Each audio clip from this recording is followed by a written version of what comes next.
Hi, everyone. Oh, come on, light. There we go. Yes. Welcome. We are in the process of reading through the Bible chronologically, and we are smack dab in the middle of the book of Job. So reading chronologically means we're going to be hopping around a bit because it's telling the story of the Bible in order of occurrence as best as theologians and scholars can determine. So at a certain point, we're going to be hopping every which way. But for now, we are in Job, and we're going to read this book in its entirety before we hop back into Genesis. We are reading from the New Living Translation. And we're in the middle of Job and his friends having a chin wag, trying to figure out what's going on. They're all saying, look, you can't be as good as you say you are. You must have done something. There must have been a reason for all of this. God doesn't give you more than you can handle, all these things. And Job's like, I just want to know why. I want to ask God why.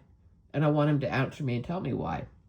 So anyways, we're in the middle of Job's response to one of his friends.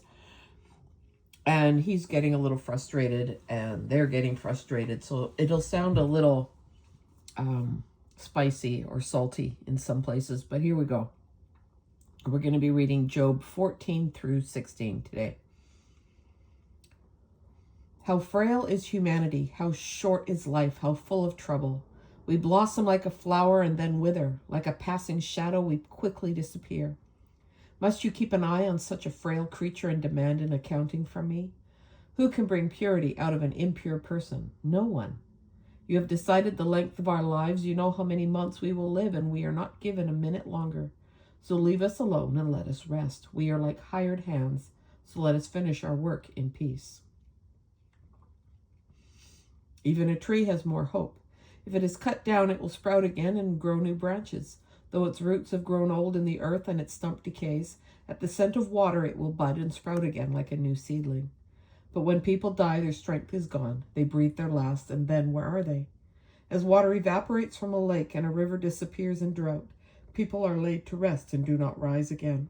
Until the heavens are no more, they will not wake up nor be roused from their sleep.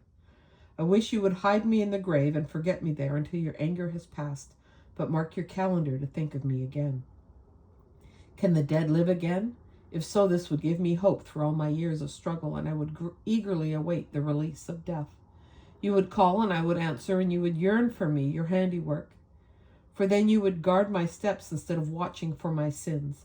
My sins would be sealed in a pouch, and you would cover my guilt. But instead, as mountains fall and crumble, and as rocks fall from a cliff, as water wears away the stones and floods wash away the soil, so you destroy people's hope. You always overpower them, and they pass from the scene. You disfigure them in death and send them away. They never know if their children grow up in honor or sink to insignificance. They suffer painfully. Their life is full of trouble. Then Eliphaz the Temanite replied, okay, here we go. A wise man wouldn't answer such empty talk. You are nothing but a windbag. Oh, nice. The wise don't engage in empty chatter. What good are such words? Have you no fear of God, no reverence for him? Your sins are telling your mouth what to say. Your words are based on clever deception, and your own mouth condemns you, not I. Your own lips testify against you. Were you the first person ever born? Were you born before the hills were made? Were you listening at God's secret counsel? Do you have a monopoly on wisdom? What do you know that we don't? What do you understand that we do not? On our side are aged, gray-haired men, much older than your father. Is God's comfort too little for you? Is his gentle word not enough? What has taken away your reason? What has weakened your vision, that you turn against God and say all these evil things? Can any mortal be pure? Can anyone born of a woman be just? Look, God does not even trust the angels. Even the heavens are not absolutely pure in his sight. How much less pure is a corrupt and sinful person with a thirst for wickedness? If you will listen, I will show you. I will answer you from my own experience. and it's confirmed by the reports of wise men who have heard the same thing from their fathers. Yeah, okay. From those to whom the land was given long before any foreigners arrived. The wicked writhe in pain throughout their lives. Years of trouble are stored up for the ruthless. The sound of terror rings in their ears, and even on good days they fear the attack of the destroyer. They dare not go out in the darkness for fear they will be murdered. They wander about, saying, "Where can I find bread?" They know their day of destruction is near. That dark day terrifies them, and they live in distress and anguish like a king preparing for battle. For they shake their fists at God, defying the Almighty. Holding their strong shields, they defiantly charge against him. These wicked people are heavy and prosperous. Their waists bulge with fat, but their cities will be ruined. They will live in abandoned houses that are ready to tumble down.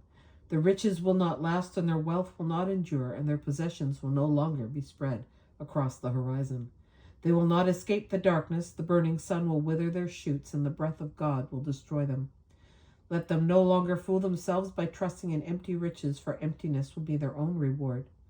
They will be cut down in the prime of life. Their branches will never again be green.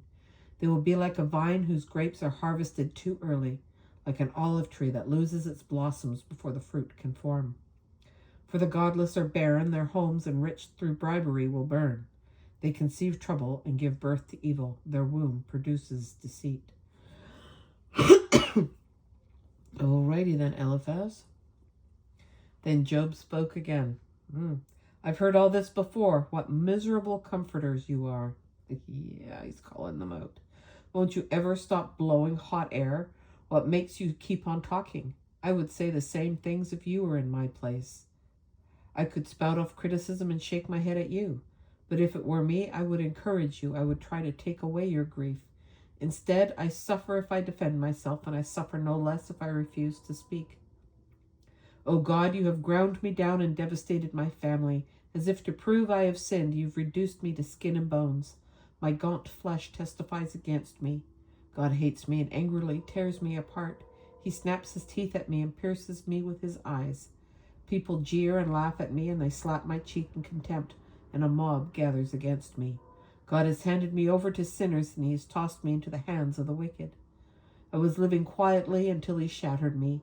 He took me by the neck and broke me in pieces. Then he set me up as his target, and now his archers surround me. His arrows pierce me without mercy. The ground is wet with my blood. Again and again he smashes against me, charging at me like a warrior.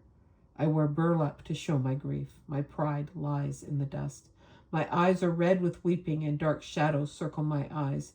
Yet I have done no wrong, and my prayer is pure.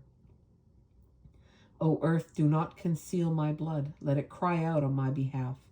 Even now my witness is in heaven. My advocate is there on high. My friends scorn me, but I pour out my tears to God. I need someone to mediate between God and me, as a person mediates between friends. For soon I must go down that road from which I will never return. And that, my friends, is our reading for January 6th, 2026. I'm so glad you joined me. And I hope you'll join me again tomorrow or on the next one. And until then, take care and bye for now.